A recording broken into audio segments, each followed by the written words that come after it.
I'm Christy Max Williams, and it is my pleasure to welcome you to the October edition of this, the 24th year of the Arts Café Mystic. Thank you. Thank you. You might recall that it was Tennyson who referred to it as the lonesome October. But if Lord Alfred were here tonight, don't you think he might enjoy a change of mind, if not a change of heart, and think of October as jolly and congenial? It was Keats, of course, who in his great ode to autumn described this as the season of mists and mellow fruitfulness, which characterizes our little corner of Connecticut nicely, don't you think? We nutmeggers should be grateful for our fine autumns and for having been spared the strange and woeful events that have befallen other parts of our country in recent weeks. Ah, Connecticut. Though we pay absurdly high taxes for the privilege of living here, though our dysfunctional state government seems unable, incapable anyhow, to act on a budget, and though for these and other reasons it may be unfashionable to praise our fair state, I would propose that Connecticut is a lucky place to live. And not the least of our blessings is the abundance of important poets who grace our state. Nationally celebrated and prize-winning poets who include Margaret Gibson, who is here tonight. Where is Margaret? J.D. McClatchy, Marilyn Nelson, Erica Jong, Bessie Rayna, who is here tonight, Rennie McQuilkin, Gray Jacobic, Sue Ellen Thompson, Dick Allen, to name a few of these superb poets who live in our midst and who have graced this podium. Indeed, every so often, we like to present to you an all Connecticut's show, poetry and music hatched in the nest of our funny little state, which is what we have in mind tonight. So in celebration of the Nutmeg State, on with the show. Our opening voice tonight is the poet Julia Morris Paul, who not long ago was named the first poet laureate of Manchester, Connecticut. Ms. Paul also serves as president of the board for the Riverwood Poetry Society and as a member of the board of the Connecticut Poetry Society. In addition, she is a founding member of the Connecticut Coalition of Poet Laureates. In her free time, she is an attorney practicing elder law. If you're old enough to need some law, she may be able to help. But it's Ms. Paul's poetry that concerns us tonight.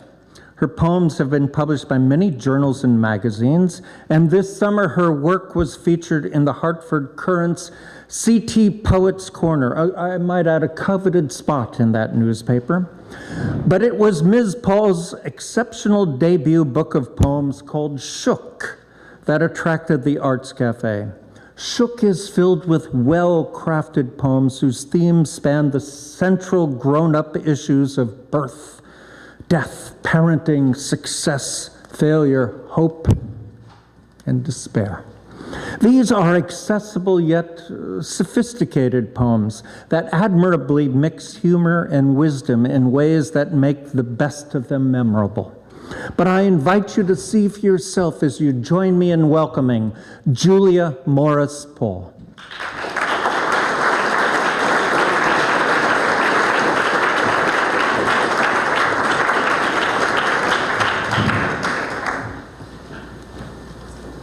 Thank you very much, Christy, for that introduction and for inviting me to read here tonight. And thank you all for coming out for this event. I'm looking forward to the music and to hearing Jose later in a state of relaxation.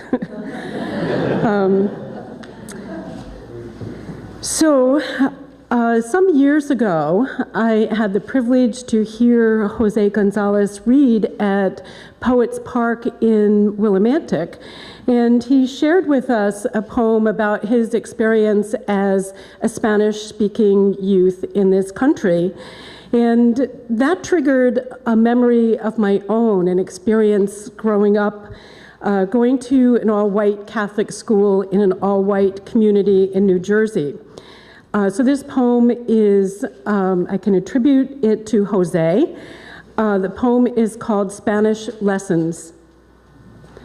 As brown as his chocolate-colored tie, as brown as the girls' uniform jumpers, Juan's face, the wrists and hands that extended beyond the cuffs of his crisp white shirt, brown as the covers of our catechisms.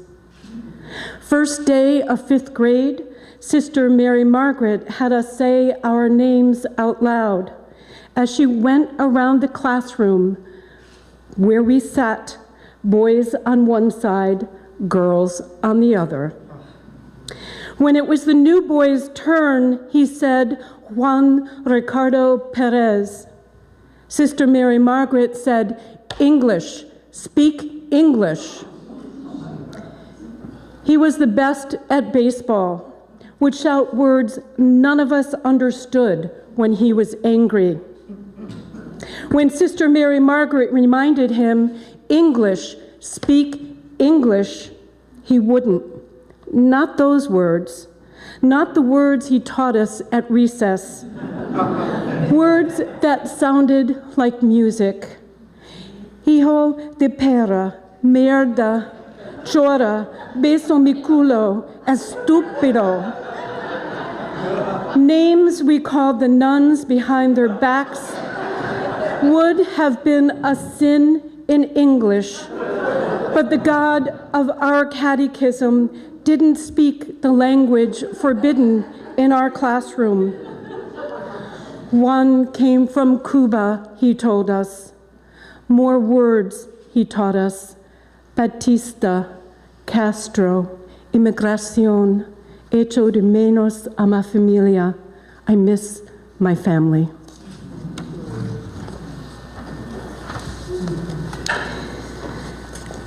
So growing up in a culture where Spanish was banned in the classroom, during a time when there were many other things banned or not banned, depending on where we were. So this poem deals with that topic. It's called Banned. My brother was banned from the dinner table, his hair too long. It sickened our father long before his thyroid whispered in his ear, "This is what sick is, you fool." When my brother ran away from home, mother banned father from the bedroom. But not for long. There were still children to be born. The use of contraceptives banned by the Catholic Church. 1, 2, 3, 4, 5, 6, 7, 8, 9 of us. Valium helped and was not banned. Alcohol was not banned. Mother's Little Helpers, Mick sang. We loved the Rolling Stones, but theirs was the music of the devil himself, his satanic majesty's request, and was banned.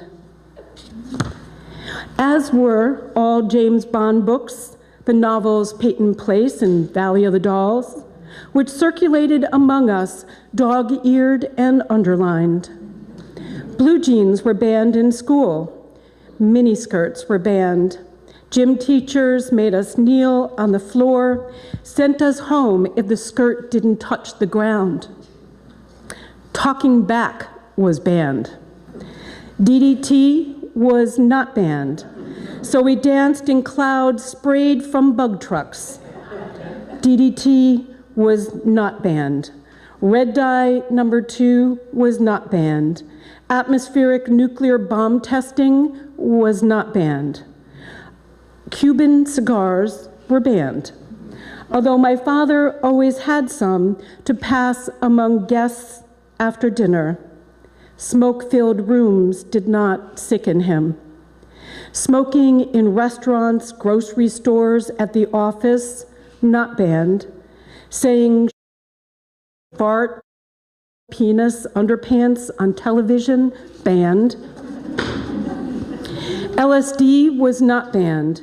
Agent Orange, napalm, white phosphorus, not banned. My brother refused to cut his hair. Our father's sideburns creeped down his face, fine lines across mother's brow. The Berlin Wall and Iron Curtain banned east from west. We stumbled up to the future like underage drinkers at the neon-lit bar on the boulevard of broken dreams. The allure of everything forbidden beckoned like the raincoat man with candy banned from every schoolyard.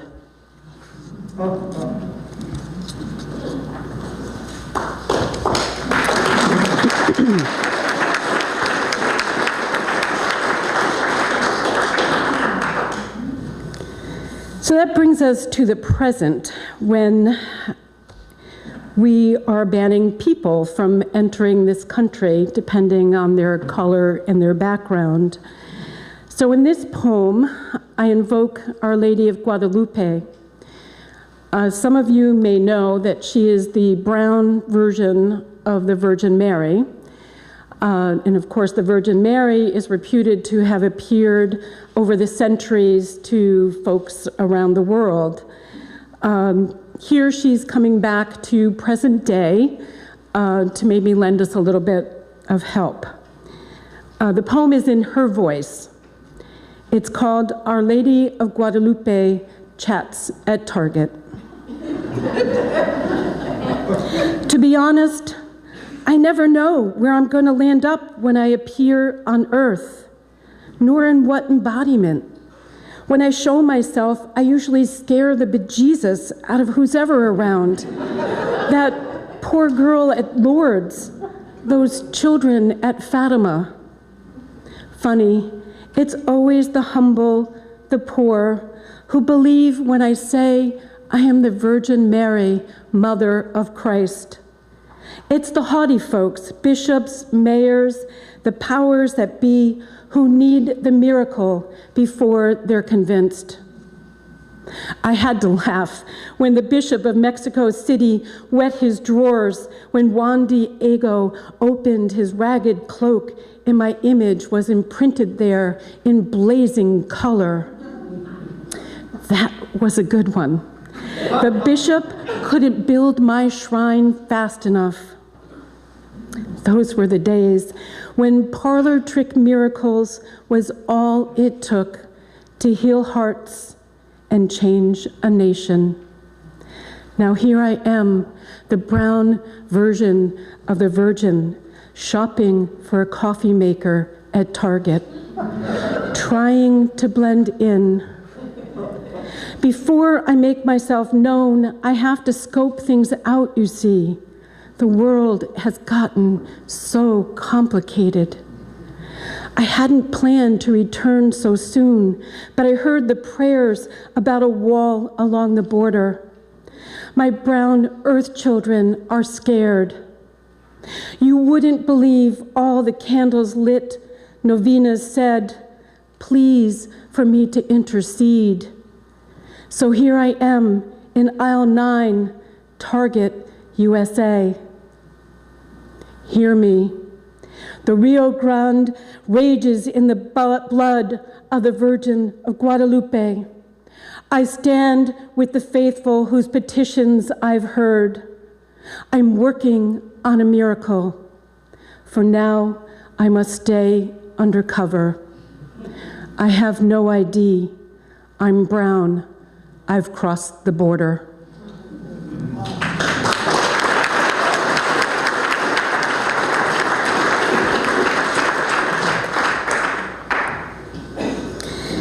So I realize I have a bit of a theme of intolerance in these poems, and so I thought it was important to read this next poem. I am the parent of a child who struggles with heroin addiction, and while we have wildfires and hurricanes that take our attention, there is the wildfire of this epidemic that is claiming the lives of over 200 people a day in this country. 200 a day. And, you know, unlike hurricanes and wildfires, there's a stigma attached to the victims of this disease, and it's one that's often brushed under the rug, and it's only recently that we've had the courage to speak out. So this poem is called When We Speak Out. Hope is a rope, a ladder, a letter, a prayer.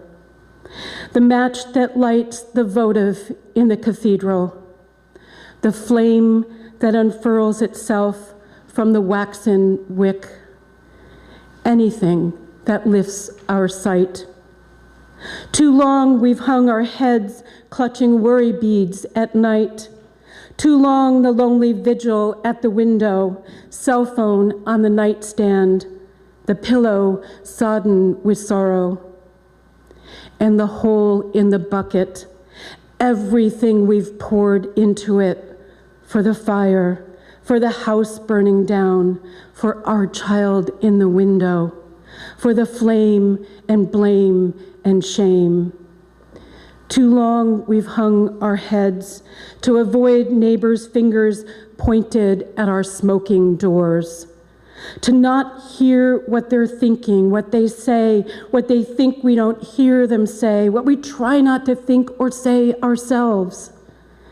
We are the conversation that stumbles and stalls, as if these photos in our wallets are of needles and spoons and forged prescriptions, instead of children with braces or caps and gowns or promise. Maybe that picture of promise is secret, kept on our dresser like a still life waiting to be painted. Maybe this is the child who will live only within us again, like a second heartbeat. Maybe our child's on a run or is done running. This is the child for whom we ache. Every cell in our body on fire because we hold our child's flickering light in our palm. We've hung our head in prayer and fear and despair too long in the dark cathedral of night. Hope is the chorus of stories, the touch of 1,000 hands. Hope is the lifting of voices until the sound is thunder and ocean and echo.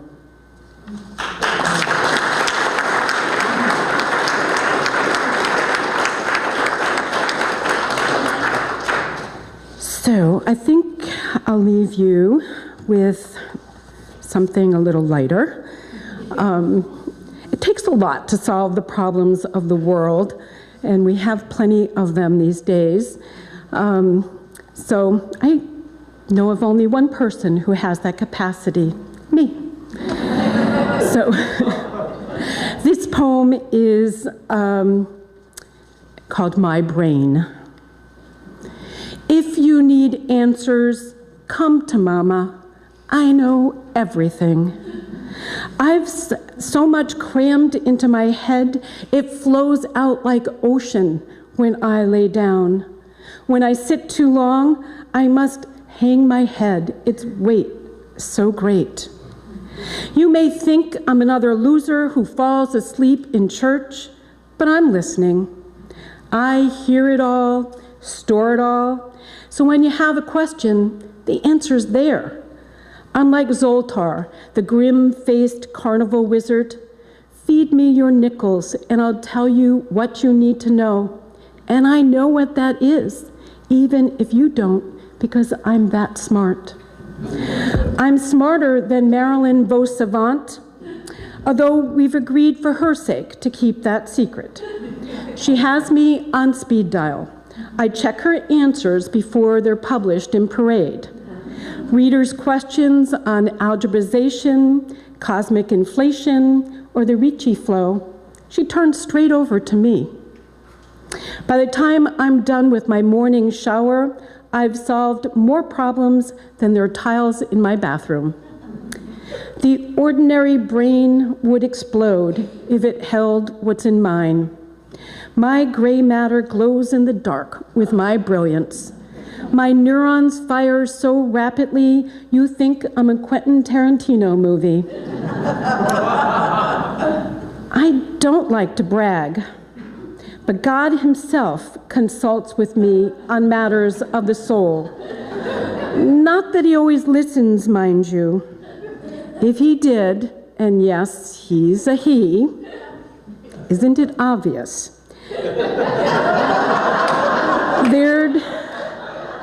There'd be no war or hunger or disease or potholes, mange or arthritic hips. Oh, and humans would have wings.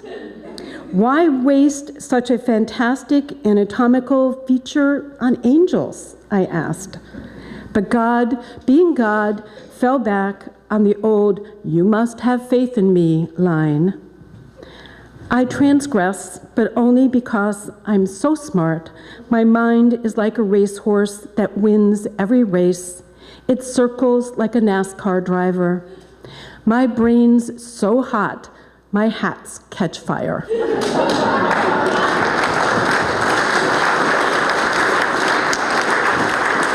Thank you.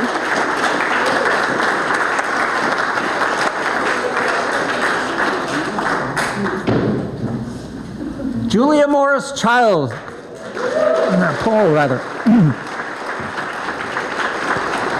Poet Laureate of Manchester. I can't say that without thinking in my mind of the song from Hair. England, England, across the Atlantic Sea. That's the one. That's the one. I'm pleased to announce that we have Shook on sale tonight. As always, all proceeds go to the author. And this gives me a chance to thank our friends at Bank Square Books for their support. Isn't it lucky to have such a hip and friendly independent bookstore in our town?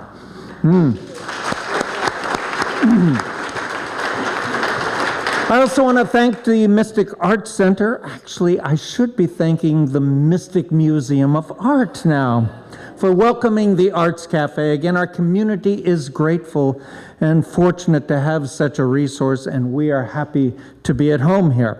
So, on with our show. Now for some music. I have to tell you, the Arts Café takes seriously the music we present to you. And we like nothing more than to find something new in our midst, something deserving of your attention and support. So with this in mind, we are proud tonight to share with you something called The Beekeepers. Cool name, don't you think? The Beekeepers is, or are, the new 3-woman, 13-instrument, singer-songwriter, acoustic folk rock band that just won the 2017 Academia Music Award for the Best EP. And if you don't know what an EP is, this is it, Songs from the Hive. Indeed, according to Reverb Nation, which keeps track of these things, the Beekeepers are the #1 ranked indie group in Connecticut. The Beekeepers include Mandy Sullivan, Sylvie Abbott, and our own beloved Fred Molesky. About the Beekeepers, Huffington Post recently said, "Their blending of genres along with gorgeously tight vocal harmonies results in a hearing secret harmonies, a fluvium Got that? Got that? Let me work that on you again. Results in a hearing secret harmonies effluvium that goes beyond delightful and enters the realm of fabulous. So you better gird your loins and brace yourself for some fabulous effluvium as you join with me in welcoming the beekeepers.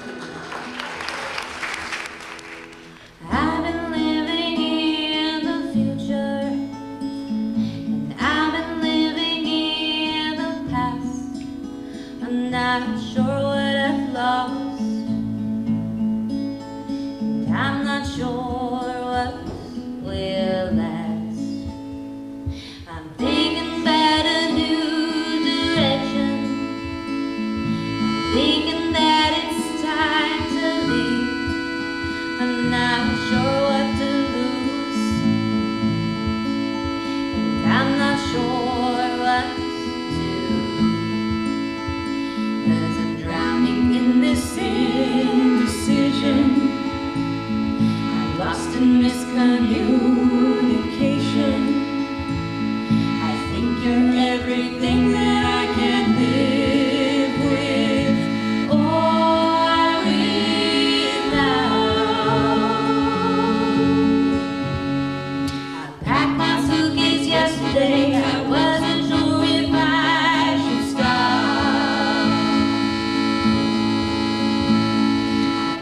Suitcase anyway, I put your photo on the top.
I won't sway like a tree in the wind, whispering lovely things to draw me in like nothing or nothing really happened.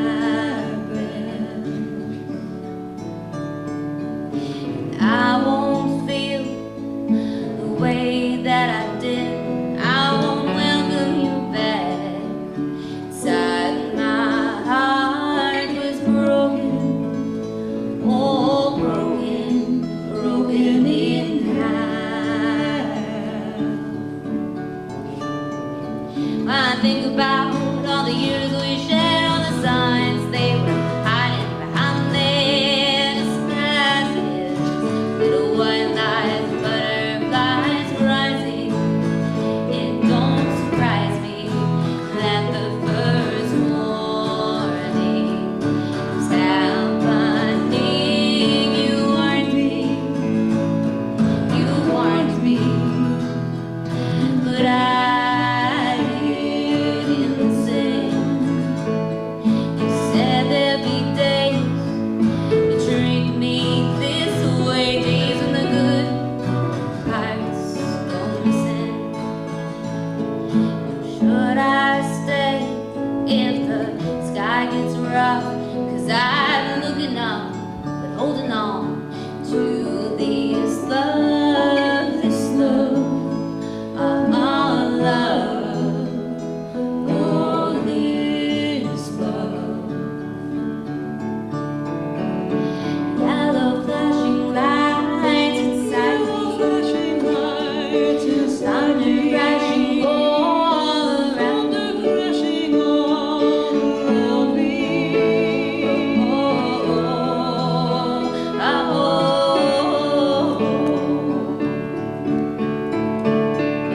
I think about all the years we shared, all the signs they were hiding behind their disguises, little white lies, butterflies rising. It don't surprise me that the first morning was happening. You warned me, but I didn't listen.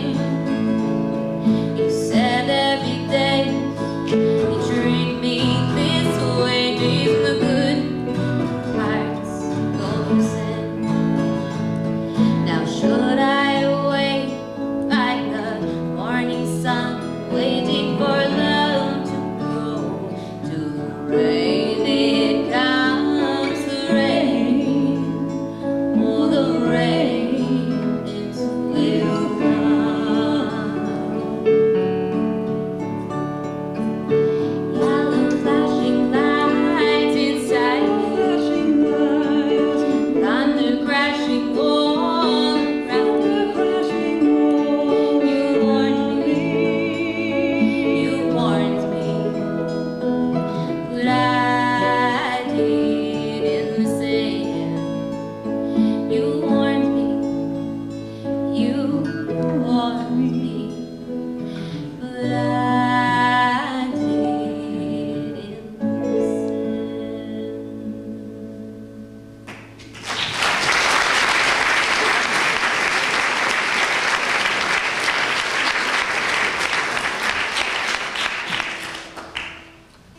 Okay, so all over New England, there are these towns that used to be big mill towns, right? They'd be textile towns, making fabrics and such. And whole towns were built around these manufacturing industries.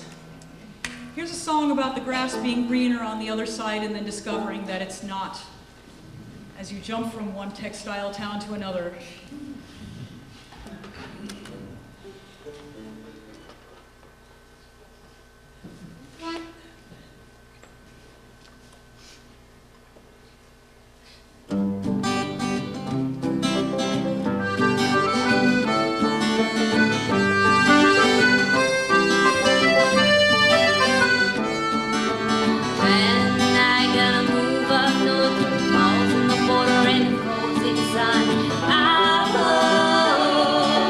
I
this next one is a relatively new one for us. It will be on our next EP, probably entitled Songs from the Five, Volume 2. How long can we ride that one? Anyway. So, as any Game of Thrones fan will tell you, winter is coming.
Well, you guys have been fabulous.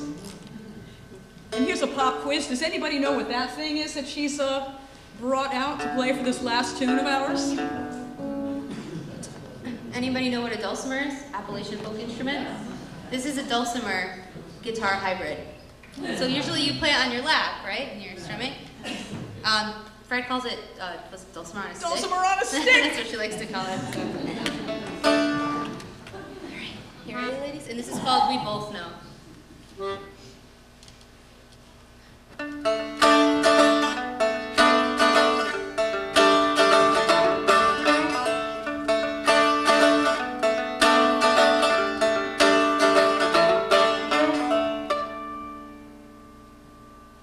Don't look at me now, look at me now, 'cause I do got the light feeling. Don't look at me now, look at me now, 'cause I do got the light feeling.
'cause you and I both know it's not like that, but we keep our mouths closed, even though we might think more, 'cause you and I both know it's not like that, but we keep our mouths closed, even though we might think more, 'cause one day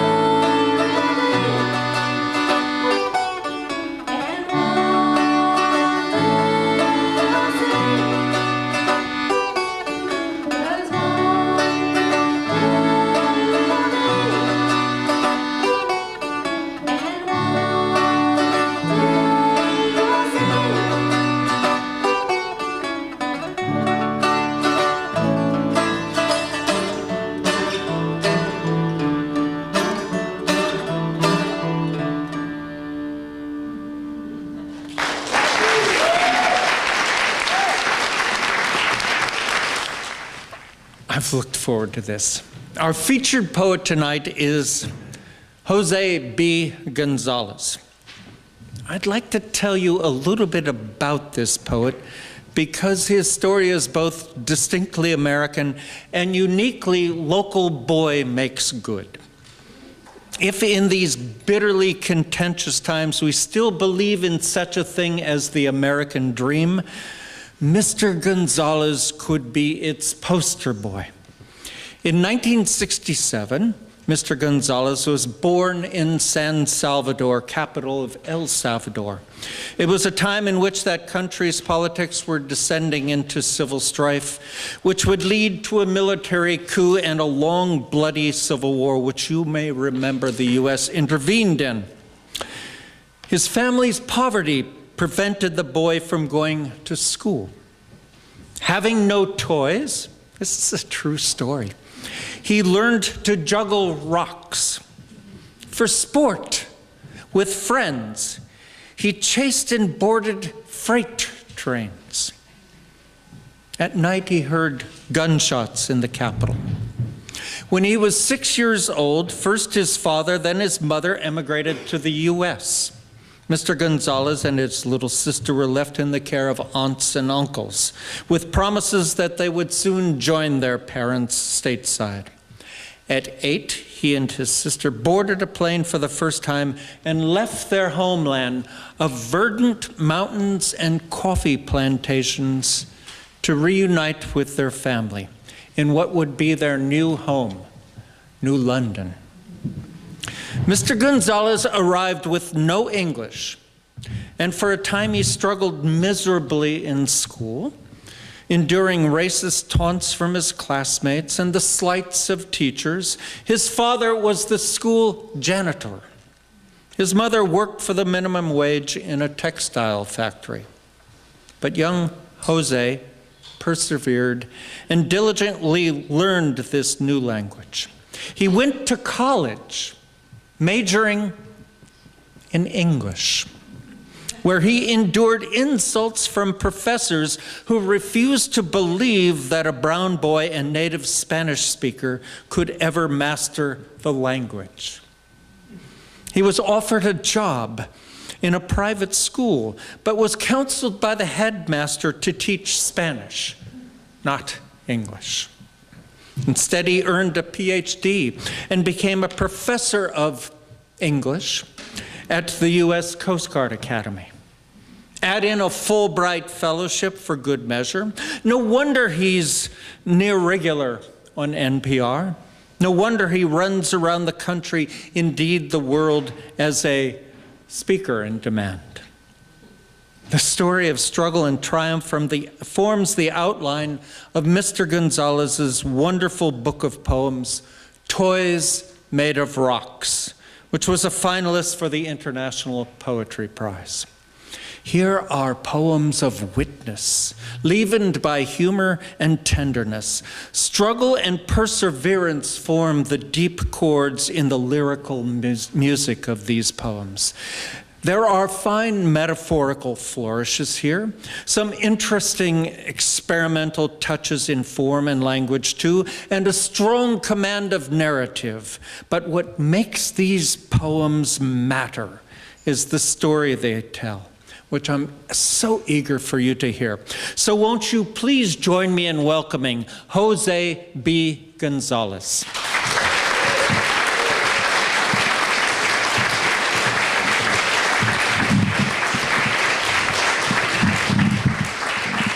What an introduction by Mr. James Tyrone himself. You know, Eugene O'Neill's father made a living out of becoming the Count of Monte Cristo, and if you saw James Tyrone come to life in New London, you know that there's a person here who can make a living playing that role. Thank you, Christy, for that. Thank you also for that public service announcement about effluvium. Effluvium kills people every year, and I got my effluvium shot just this morning. Quite ironic that that's the case. I really appreciate the reminder. I have to say that this is really, really cool looking around. I mean, there's so many different facets of my life here. And I'll tell you, I've been thinking about today for quite a while, and that's because this book was published a couple of years ago, and I feel like I've told this story here and there and here, and I've been able and fortunate to have traveled to, for example, the Poetry Foundation in Chicago, and Washington, D.C., Texas, wherever, Los Angeles, Seattle, and to read some of these poems, except that a lot of times at these readings, I get about 10 minutes, right? And I don't really get to tell the story. There's barely any time. There is no time for foreplay. So today, there is plenty of time for foreplay. And you're going to hear not only the poems, but you're going to hear the stories themselves. And I tell you, you're not going to cut me off. There will be no music playing. Today, I am here ready to read. And so with that in mind, in the breath of Jesus. When he played Jesus walking the Holy Week parade miles, circling around trails made of isote flowers, showered by the prayers of Sonsonate's streets, his feet would be bare. Mothers would catch up and drop their change in front of candles. His crown would tilt to the side, slide on the sweat of his brows. Hours of bowing and hearing the hollers of miracle seekers would cloud spots in his eyes. Skinny children would point to him, then to a northern star, begging saints of losses and causes, as long as they touched the hand that carried crosses and their wishing wells weren't watered with urine, they'd follow him into river walks. After his last fall, when the stalks had turned into sticks and the last amen had been uttered, the man they called Jesus, the man I called my father, would pick up a bottle of liquor on the way home, point to scabs on worn paths, slur something about drifting dreams, and sip and sin in the name of his absent father, his hungry son, and a Holy Ghost.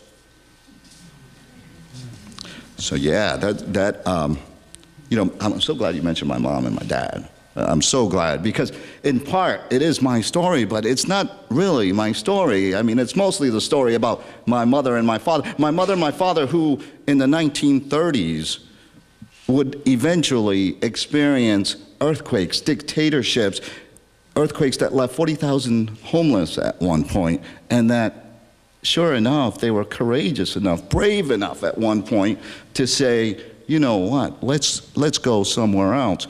My dad, sure enough, at second grade, you know, we use that term, dropout, and for a second grader, that's not a good term. He left school in second grade, so did my mother. And what he did is he joined a family business. What is that family business? Well, it was selling soap on the streets of El Salvador, right? Selling soaps, just like the kids that you see walking around when you go to foreign countries and they try to sell you gum, they try to sell you this and that, and walk up and down selling soap. And I thought about that as an adult now, and what it would take for me to leave my child, right? And so this poem is partly about that, right? Fleeing for work to Bobby. And at 6, no alphabets or crayons to spell letters and draw curls. You joined your mother and started selling soap on streets stained with sweat. Habong, you'd call out into the ears of passers-by who'd smell the lie and miss the bleed spots on your arms.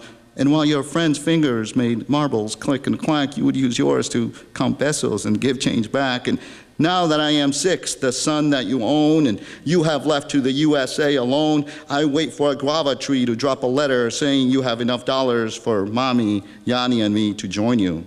Until that day, I will kick the earth's puddles, scrub away El Salvador's spare soil, rinse myself with drops of mud, and curse the distance between dirt, clean water, and our blood. So here they are, right? First my dad came, right? I don't have that much of a memory of him, right? Except that he did struggle with drinking, right?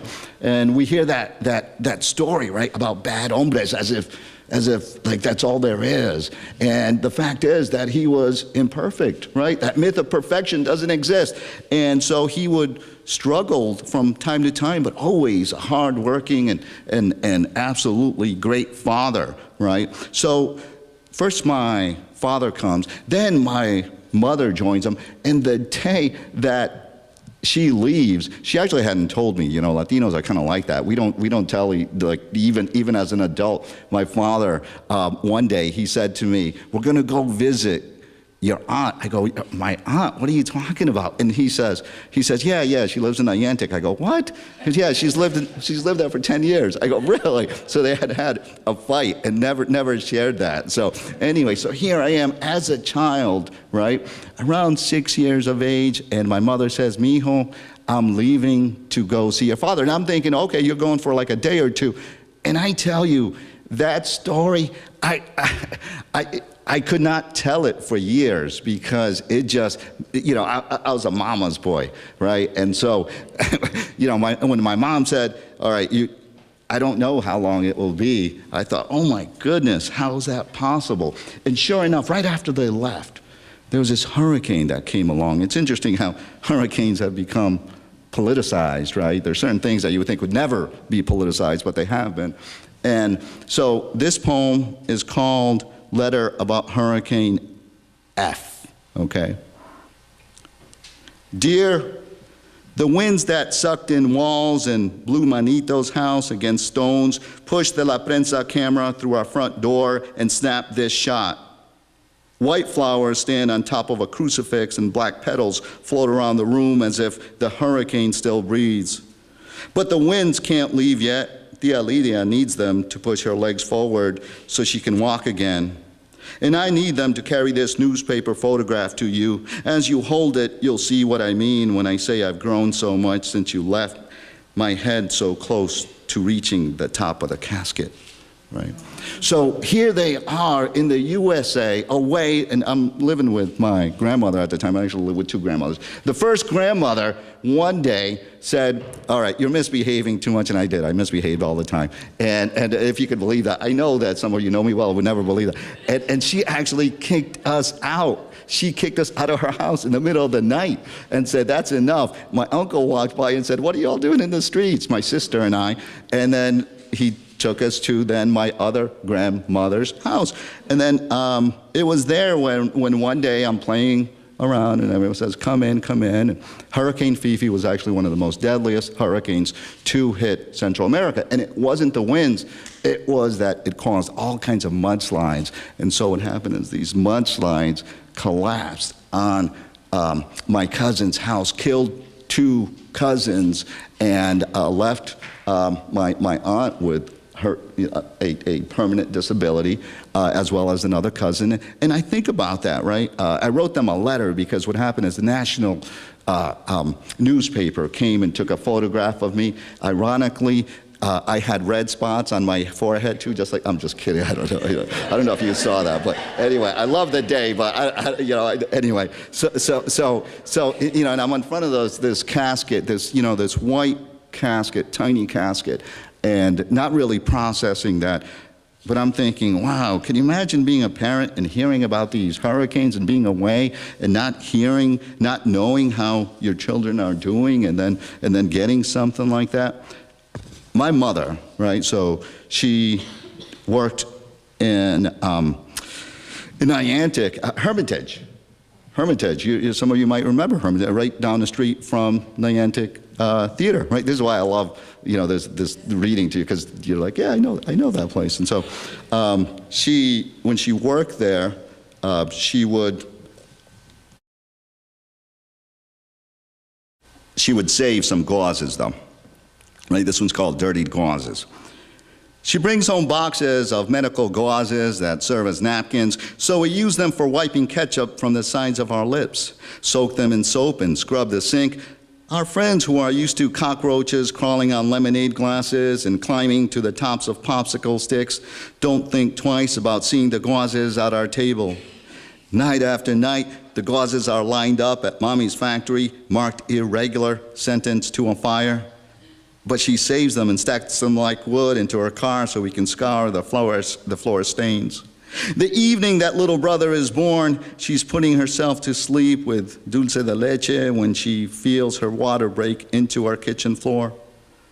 Be sure to clean up, she screams as the door is about to close, and she looks toward Yanni and me and a stack of boxes. At the hospital, the doctor performs a cesarean section on Mommy, who's ready to push and push, but is too small to give birth to such a large child born with a flan belly. Dizzied by English words and Spanish screams, Papi fills out forms and unintentionally gives Mommy's maiden name, Ortiz, to the newborn. He's not the only one to make a mistake that night. Mommy screams for hours as if La Llorona had come and gone with infants in hand, while the nurses make hushing sounds as if all that is needed is a lullaby. As the sun cracks through her window, her screams shatter until a cleaning man, short with dusty dark hair, translates the pain for her and insists that there is something wrong with this woman. The doctor finds that wrong. Inside Mommy's womb, an abandoned gauze so small that even after he performs emergency surgery and traps it in a jar, Mommy's the only one who can tell that the gauze was stitched together in a painfully predictable pattern, right? So we come to the U.S. and we used to get beat up. I know that's surprising because I look like a real tough guy, and you wouldn't believe it. I mean, I know, exactly. I'm shocked myself. As a matter of fact, looking around, you see Mr. Happ over there, who's about 7'8". I used to play basketball with him, and he would inspiring guy. He would be like, man, you're short and you're not athletic, and you have a bad shot, but you make up for it in basketball by being slow. I mean, just a all around great guy. He really, inspirational like that. And sure enough, we went to school at Winthrop, right? And Winthrop School in New London. We lived in projects, which for me, when we saw those projects the first time, we're like, wow, this is amazing. Like, people live like this. Then what a beautiful mansion, what a beautiful place. We even get 2 different bathrooms and don't have to go outside. Wow, this is really good stuff. And I have to say that there's someone here that I want to make sure she stands up, because I saw her and like she moved me like to tears because she was such a good teacher. And of all people to be here, can you stand up, please? Yes, you do. Yes, but anyway, embarrass her. Give her a hand.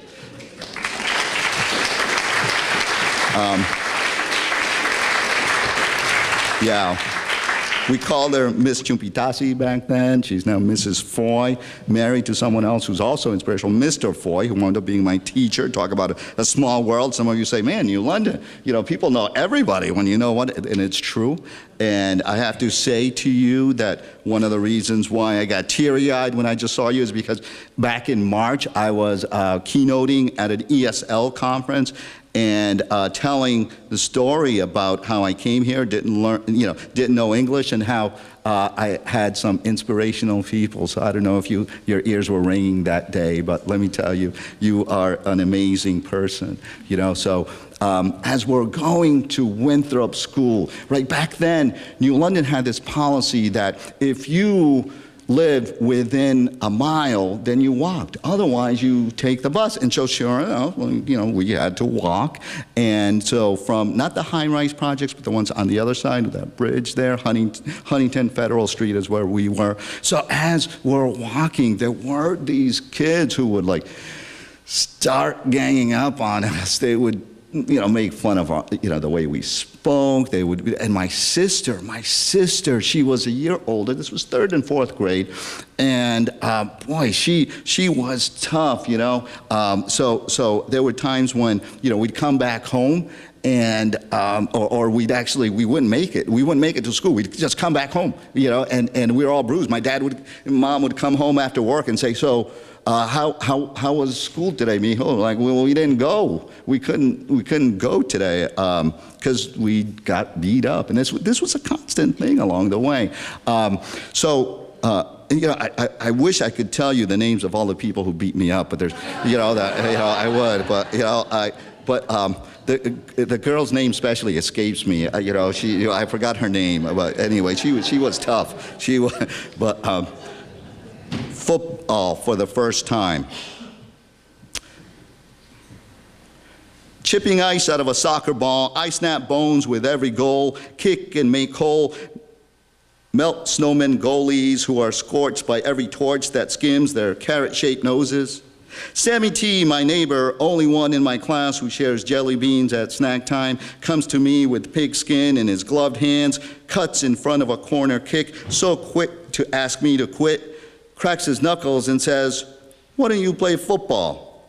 I desert my soccer ball on the fallen needles of a spruce tree, anything not to be solo me, leave it for dead and make sides even.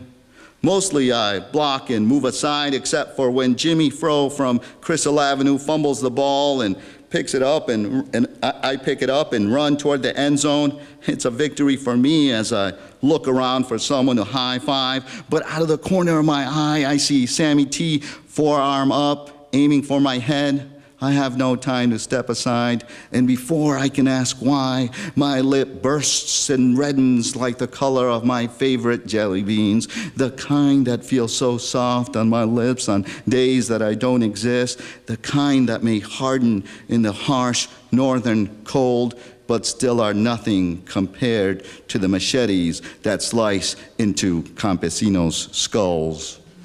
So the fact is that despite the fact that this is all going on in my life, the stories I'm hearing from home are not much better. And I'm feeling myself very fortunate to be in this great nation. And those people who say that we'll make it great again, no, it's always been a great nation. It has.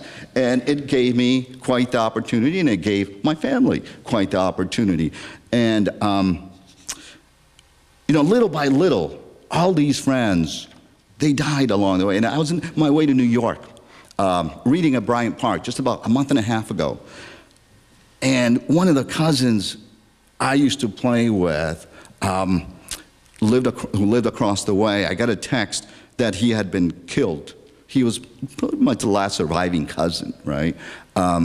There's a photo of him with blood all over his back. He's on a street in El Salvador. And, I thought, wow, there's as I'm heading to New York, and I'm thinking, wow, man, my parents had some courage, right? Holy cow, did they ever have some courage to be able to leave? And where would I have been without them? When your father is the school janitor. The piss on the toilet seats seeps in the soles of your worn sneakers, stays trapped in your heels, and your feet smack the floor as you walk back and forth between classes. You don't laugh when the class clown trips over himself in the cafeteria, sends his tray flying into the tiles, a pile of half-eaten hot dogs sliding in ketchup amidst broken dishes. You can feel the eyes pointed in your direction as the backslapping makes its way around the room. The brooms come out, the high-fiving gets louder, a mop does a clumsy shuffle. The awful smell of vomit gets inside your throat, but you know better than to release it, so you swallow it as you walk toward the trash bin. standing straight and poised as the clanking of silverware rises, as if rebelling in anger from being thrown with careless force. Forks diving feet first, spoons spinning to the side, knives landing on puddles of milk and water, the piles of plates spilling to the outer edges of counters, crumbs pounding against walls. After school, when the last basketball has stopped bouncing, you see the dirt and dust from the bottoms of high tops, the sand from the snow boots scratching the hardwood. You notice the circle of lovers' crumpled notes around baskets. As you leave the school, you keep yourself from kicking the soda cans that are leaning against car tires and step over the candy wraps that sail back and forth crazily on the lawn. You go to your job at the supermarket where sales flyers lie on top of grocery carts and plastic bags line the parking lot. At night, after you've set the table and have sat down to eat, the school janitor sits wearing his green khakis and t-shirt at the dinner table across from you, asking you to pass him a napkin. As you hand it to him, you notice that his fingernails are clubbed. You answer his questions about the day, tell him about how one of the guys at school is getting suspended for keeping a hamster in his locker. He laughs. Then he tells you about how he'll need your help once a week at work. He adds that the medicine he brought back from El Salvador isn't helping his breathing. And he asks if you can stop by for an hour or so to help him move a few desks, maybe sweep. Yes, you say, as you turn away like you did when that doctor showed you his x-ray, told you about the months to a year, and asked why he didn't wear his mask all those years when he painted chips for a living. Yes, you say, you'll help, because that is all that's left to do when your father's a school janitor. He is, after all, the school janitor. You hear it in the brooms whispering, the school janitor, the sweeping back and forth, the school janitor, over and over, the school janitor, your father, the school janitor. You want to scream for your dreams, the school janitor, your father. Yeah, thanks. Thank you. Thank you. Yeah, so he worked at Thames Valley Steel. Some of you remember that Thames Valley Steel, right? Crystal Avenue, right? Pretty good job, well-paying job, and except that these folks, they had to wear masks, right? Supposedly, they had to wear masks to paint ships. I say supposedly because the reality was that when it was a hot day, you took that mask off. So those fumes caught up to him, right? So at the obituary interview. So this is, you know, after someone dies, you get this, you know, these folks coming to you and, well, you know, when you put it together an obituary, they ask you all sorts of questions, right? And I thought, wow. At the obituary interview, he asked where you were born. You used to say in a place where food was a finger pointing north and desperation was a stick-like hand that rubbed a wife's 9 full moon belly. A place where the clayed skin of houses scabbed into a thirsty river and roofs caved in like hands cupping aged water. You once asked me if the school fights made me wish we had stayed near coffee bean fields. And even then, I should have said that life is not about kicking outside a womb, but that it's about eyes catching light. He asked if you belong to clubs or organizations. You used to say that a knock on a door is a knee on the ground, and that when lava tumbles over a neighbor's home, it's only a matter of time before it seeps under our beds, and so you wouldn't turn crawling fingers away. You once asked me if I minded the long lines at home, the bathroom waits, the phone ringing for who, and the cars honking their horns. And even then, I should have said that I knew that you would not let the air I breathe be painted the color of someone else's smoke. He asked if we wanted to ask for donations in lieu of flowers. You used to say that the flowers on the edges of cities' sidewalks were from your first job off the plane, and that each time the flowers resurrected, they remembered their first language. You once asked me if I was embarrassed by the earth in your fingernails, and even then, I should have said that your outstretched palms blocked my view of what was on the other side. The morning of the obituary, I should have said, they should have read, you, Father, may not have lived the answer, but in your story, beginning, middle, and end, were crumbs of bread that left a trail of where you gave and where you bled.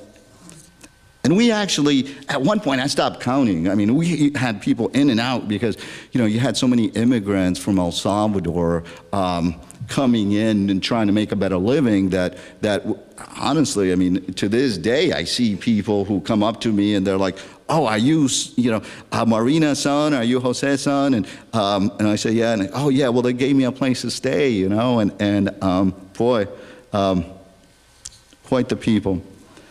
I'm going to read one poem from my next book. So this book is called When Love Was Reals, R-E-E-L-S. And it's this book that was supposed to come out September 30th, University of Houston, Arte Publico Press, except there was something called a flood in Houston that slowed things down. So I'm not quite sure. It may actually be already out and panned in a bad review somewhere. But in this book, what I do is I look at these iconic film stars and these iconic scenes from the Latin American golden era film, and I look at some Latino actors and famous scenes. So each poem is a scene, and as I do that, I juxtapose this little boy's life. So in this case, it's the Warriors. Right, the Warriors. Some of you remember the Warriors. Can you dig it? Remember that? I know. Where's Rhonda? Is Rhonda still here? Where Rhonda had to go? Rhonda, you know the Warriors, right? Can you dig it? You remember that? All right. So, the first time I'm in a theater in the U.S., the Jesus of gangsters fires shotgun chants at his apostles and stands at the peak of New York. Colors fall into his hands, and each time he asks, can you dig it? The audience answers with raised arms. Rembrandt, too. The warrior with woman's lips carries spray cans, lets hunters know his gang lives. Tag Saint defends himself with paint. The Yankee samurai bats miss his head as his brothers kiss the sirens who carry pool sticks. The little man says no to a dance and warns his brothers about blades and guns.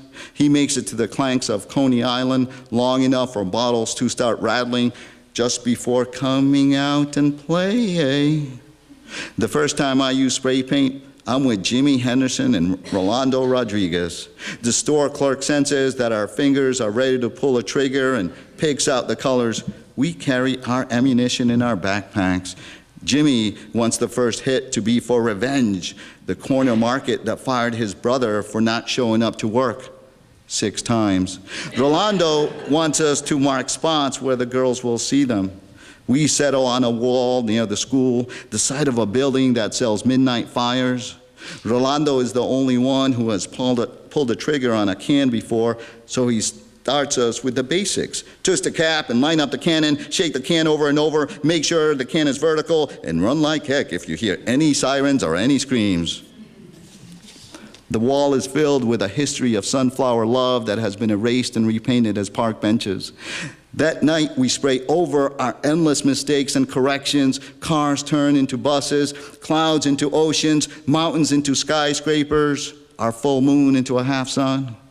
The wall becomes our gallery, new shows every couple of weeks. We never paint dried, sagging raisins. We color hollow stories of beanstalks and corn stalks that touch the top of the Brooklyn Bridge.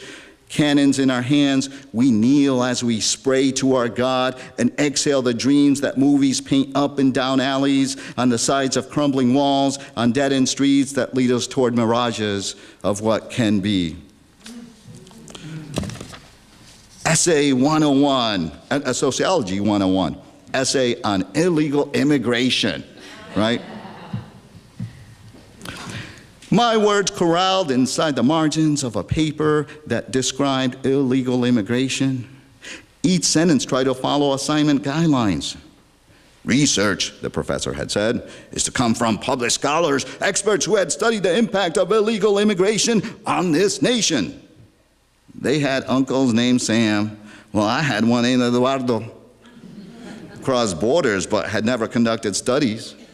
What was I to do with him? Without a visa, without immigration papers, he had become an expert on how to hire the right coyote. Having been hog-tied by the migra on his first attempt, he grew eyes on the back of his head and learned that the trick to running is to sprint before a starting pistol makes his first sound.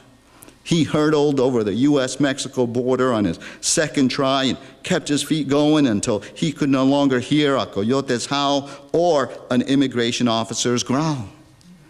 As hard as I tried to keep him from stepping foot on my paper, it was impossible to block him from running through the margins. The day I quoted him, Uncle Eduardo took away the job of a published researcher who was in this country legally. I was sure.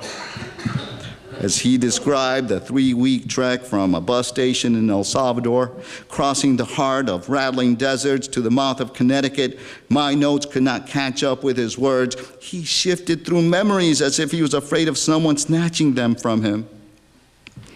Stacking my report on top of essays with alien titles, I could see the sea that would eventually be placed on my cover page for allowing my uncle to trespass the same way I would the following semester in Introduction to American Literature, where I raised my hand and uttered the lonely word, but. Thank you.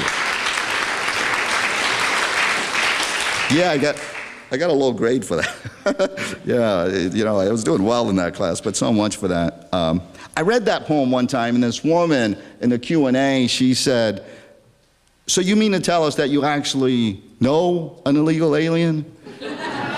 And I thought, wow, to be so fortunate, to be so blessed, to not know someone who's that desperate, because I know a lot of people who are that desperate, and I wish they weren't that desperate, and I envy those people who don't know someone who is that desperate, I have to say that. So, in New London High, I had a tough time at times, not only in New London High, but I wound up going to St. Mary's School, right? And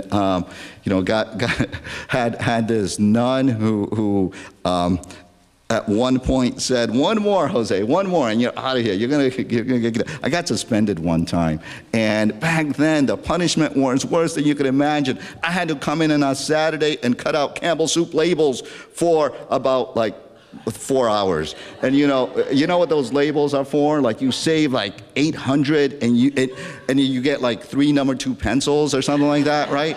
So I guess I did the school a favor, but holy cow, and I tried in New London, at my first in New London High, I tried my damnedest to do okay, and then was a hothead here and there, got suspended a couple of times for fighting and for talking back. One teacher who said, "I'll see you after school," and I said, "Yeah, you'll see me walking home after school is what you'll see."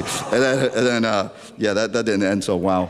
And then one time I had forgotten my backpack, right, in this English classroom, and so I went back and then I looked, and there was this book there, this thick book, is an anthology of Shakespeare's work, right? And by this time, I thought, wow, this is beautiful, looking around. And I thought of my grandmother.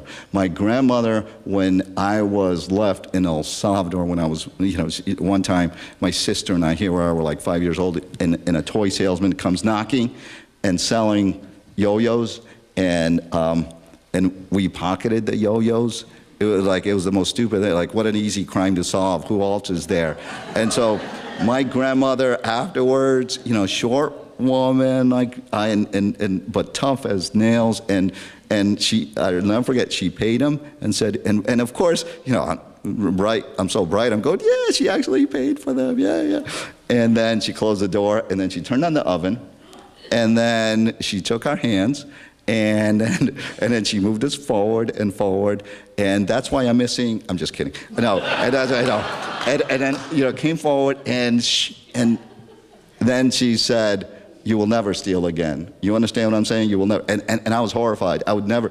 But here we're talking about Shakespeare, and I had read Othello, and I had fallen in love with Othello. I had taken college level, back then college level, you know, the whatever classes, and I didn't feel at home. I went down to general level classes, and then I saw this book, and I thought, well, winking while rubbing his Elizabethan beard like an Aladdin lamp, ready to grant me a sonnet, Shakespeare dared me to steal him. This diamond-shaped Bible, this staple of English. He smiled, piled high on grapes of wrath. He was burning on Fahrenheit 451. He dared me to steal him. And the principal's rule book screamed at me that afternoon, warning me to principal myself, but the shouts of Caliban trapped inside that 10th grade classroom boomed and made me forget a bandit's doom and made me forget a bandit's doom.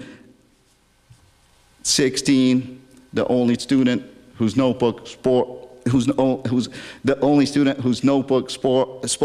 poor blue collar Spanish. 'Twas I, and I needed to steal their books. And that's pretty much what I did, right? Because I felt like, and I have felt this, that I needed to do that, right? I needed to do something with my life, with language. And down the line, I got to get these red spots off my forehead. They're coming back again. You know, sorry. It was language, right? Because all these fights, I thought, well, you know, I'm not doing too well in that arena, getting into these fights. I tried wrestling, and to this day, I could tell you, I mean, all the custodians all around Southeastern Connecticut loved me because at the end of matches, I could tell them, like, you know, which lights were out, and you know, because here I'm getting pinned, like, you know, like, oh, thank you, you know. They just loved me. But it was these words, right, that I thought were the true weapon. They were, and I decided down the line to get my master's and get a PhD in English, and you know, I referred to it as a black belt in words, right? It was my weapon. It was my way of fighting back and fighting for a whole bunch of other things, right? Elvis in the Inner City. So this poem is in the Norton now. Yay! Elvis in the Inner City.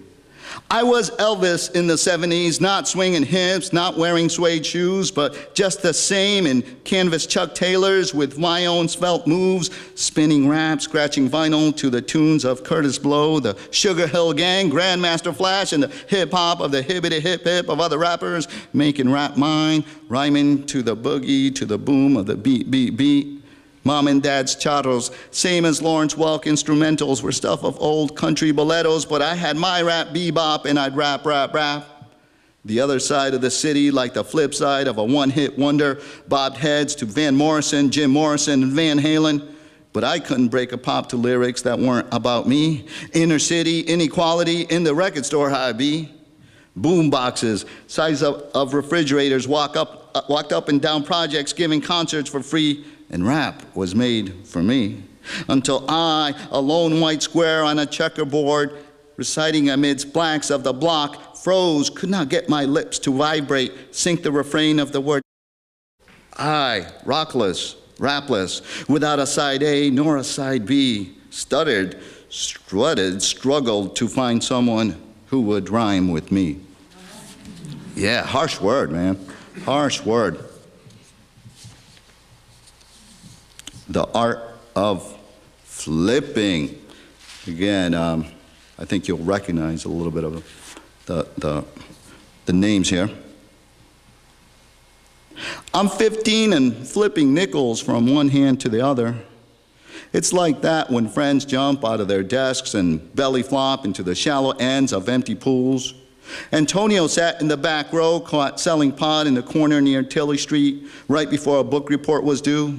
Troy used to sit near the window, caught jumping the Domino's driver, delivering near Truman, and Crazy Ken, who'd take up 2 desks, one for himself and the other for his legs. He wasn't seen again after he stole a Benz. So many empty desks for target shooters. Someone hollers as chalk crashes against the chalkboard and dust shrapnel misses me.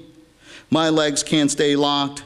They want to chase the ghosts who left my classroom graveyard. They want to write on desks and mark the tombstones of the missing. I use hieroglyphics to mark their stories and gather ink sticks to build little men, but they too wind up hanged.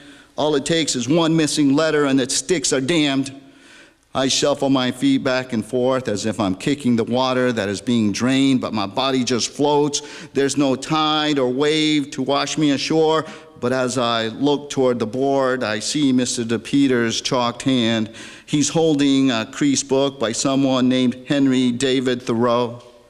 On the cover, a picture of a pond. And just as my body is bracing itself to follow the dives of former classmates, Thoreau grabs the back of my shirt, drags me near his pond, and shows me the art of flipping book pages. Yeah. Thank you. Yeah. I'm having side effects from my effluvium shot, you know, right? Yeah, I'm telling you. Tough crowd here. Tough crowd. Bunch of hecklers, all of you. This is, all right, how are we doing? Autobiography, I'm going to end with this one, okay? So I read this one pretty quickly, right? And for a couple of reasons. I think that life goes by so fast, right? I mean, we all know that, right? Here I was, a young boy, never dreaming that I would be in front of people like yourselves, such talent in the room, right? That I would be a headliner here in Mystic. Are you kidding me?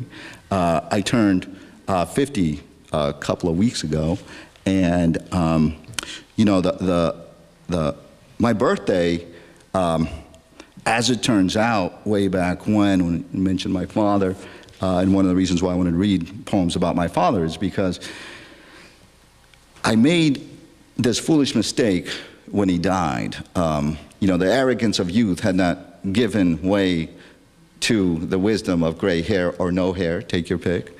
And when he died, I made the family decision to have his funeral on my birthday. So, you know, so I thought, well, I can take it this first year. And then next thing you know, you're turning 50. And I'm like, wow, I thought I could take it, but I couldn't. But despite all these things, you know, the fact is that I've been able to have a good life because of them. And the fact is that when I think of so many moments where things have gone wrong, I also think about how I couldn't stand and take life so seriously. Because if I did, if I really stopped to think about everything that happened, I would get stuck in that past, right? So I don't want you to get stuck in that past, so I'm reading this, and it's okay for you to laugh, by the way. I need to tell you that with this poem, because every now and then, you know, I do find that if I don't say that, people take it a little too seriously.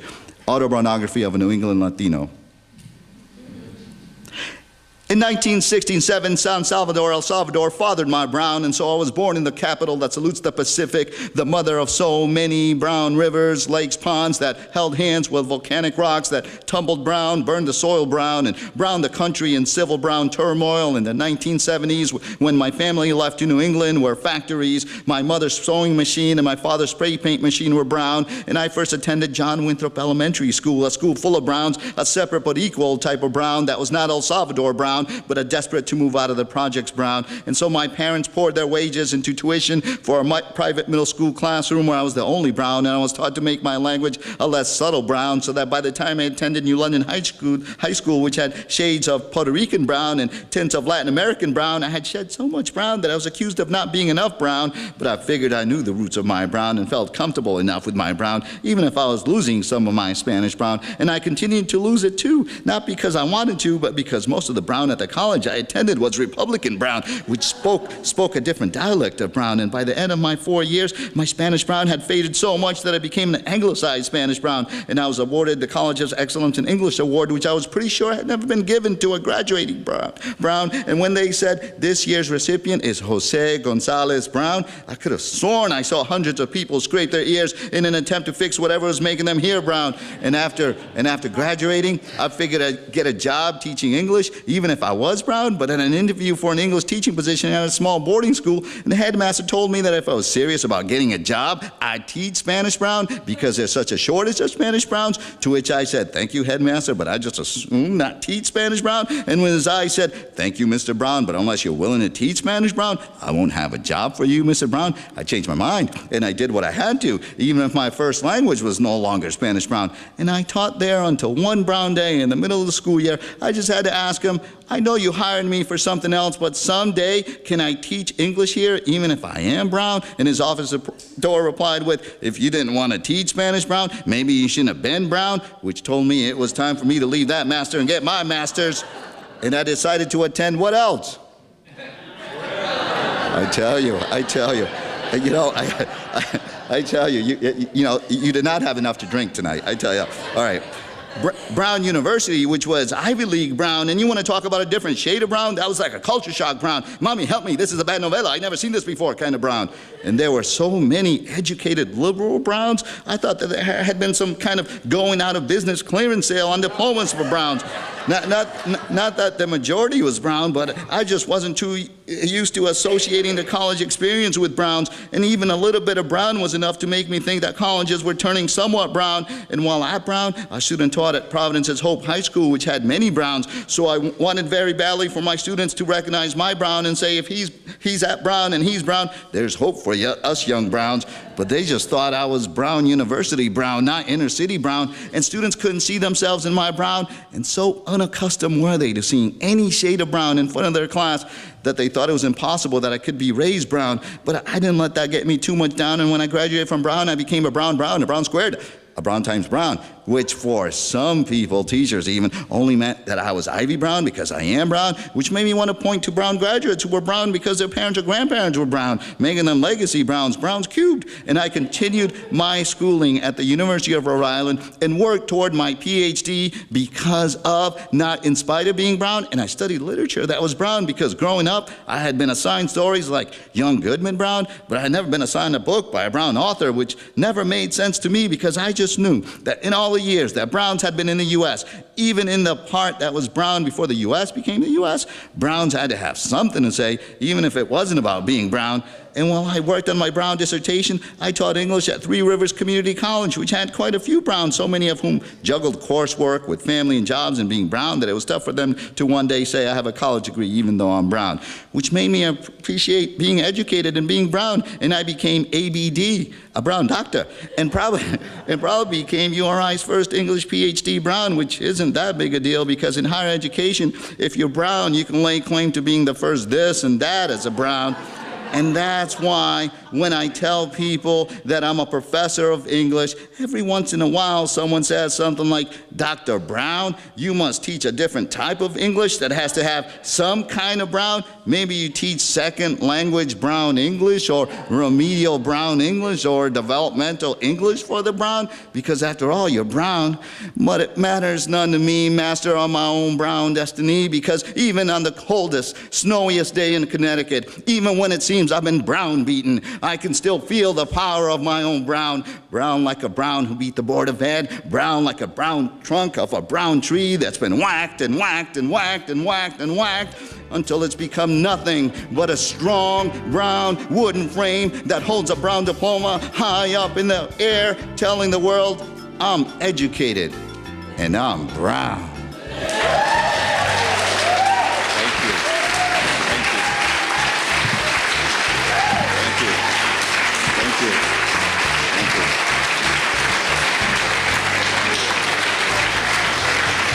Jose B. Gonzalez, ladies and gentlemen.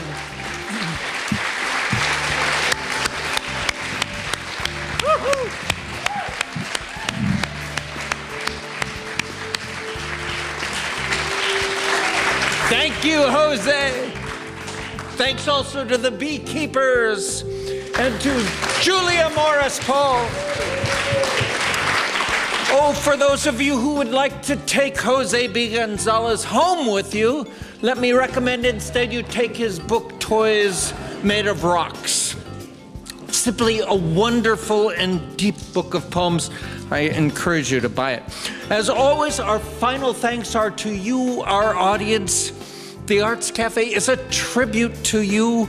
This is community, my friends, and doesn't it feel good? Thank you and good night.